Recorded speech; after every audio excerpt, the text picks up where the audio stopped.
Hi, in this video I'm going to show you how to create a subnetwork in CAPE. A subnetwork is a special kind of hydraulic network which is a subset of a larger network. It's basically just a portion of that larger network. So I'm going to open up a work group, and I've already got one network imported. I'm calling it extended network, and this is a network based on a shapefile. Actually, two shapefiles, one for the nodes and one for the pipes. And so I'm going to create a subnetwork, which is just a portion of that extended network. Now I'm just going to give you, I'm going to go over to GIS for a second and show you what that network looks like. So this is the extended network. I'm going to zoom in on a portion. There are a bunch of just kind of separate pieces to this network, but I'm going to focus on the portion of the network that is belongs to this branch, and you can see there's a pipe that comes down here. I think this is the outlet node here. So everything drains to this node for this particular area.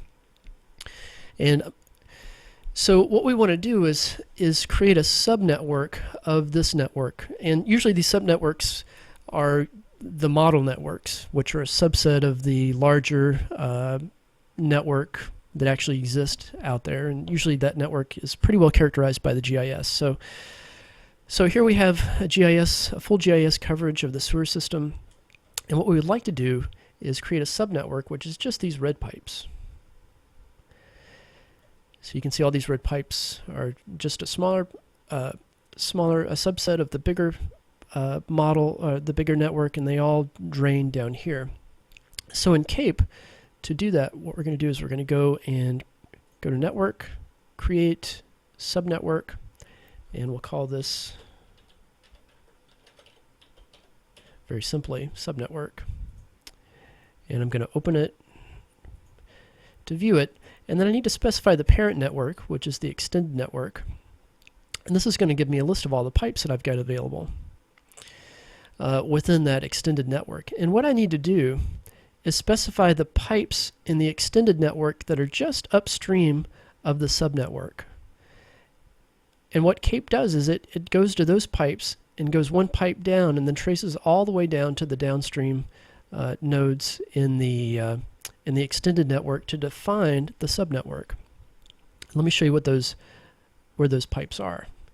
So here's one of those pipes. All these sort of thick green pipes are basically pipes that are one pipe upstream of where the subnetwork terminates. So these are basically so CAPE, what it does is basically going to trace down from the downstream node of all of these pipes to define the subnetwork. So all we have to do in CAPE is just provide the IDs for these green pipes, and I've got those in a file here called upstream pipe IDs, and these are just all the IDs of those pipes. I've got 129 here altogether, and that's for this entire area. Just in this portion we're looking at, I've got 1, 2, 3, 4, 5, 6, 7, 8, 9, 10, 11, 12, maybe about 12 pipes. So within CAPE we can specify those pipes by selecting these and then just pushing them over. So this can take a little while. We've got 129 pipes. There's an easier way to do this by just going into the files that CAPE is using. So I'm going to go find my workgroup folder, which is this demo workgroup, and I'm going to go into the networks folder, and then the networks folder again, and then I'm going to go into subnetwork. And I'm going to edit it with a text editor. So the subnetwork is the file that was just created by CAPE. And what we need to do here is just we can provide all of the upstream terminus pipes within this text file, and that way we don't have to enter it all within CAPE manually. So all I'm going to do is I'm going to go to the file that has all of the upstream pipe IDs. I'm going to select all these, and what I'm going to do is I'm going to paste them right after this line 6 here where it says star space and then ID. I'm going to hit return, and then I'm going to paste right there, and that's all of the IDs. So I'm going to save that.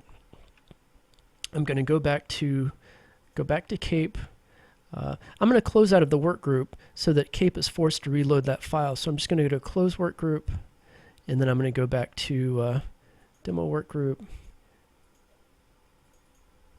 and then go look at the subnetwork. Now, if I want to, I can export the, let's see, I'm looking at the nodes right now in this bottom tab. I can export that to a shapefile. I can also export the pipes, and that's a nice way to be able to go and drop it into the GIS and make sure you really have the area that you wanted for your subnetwork. And if there are any problems, just revise these pipe IDs, and then you'll be good to go.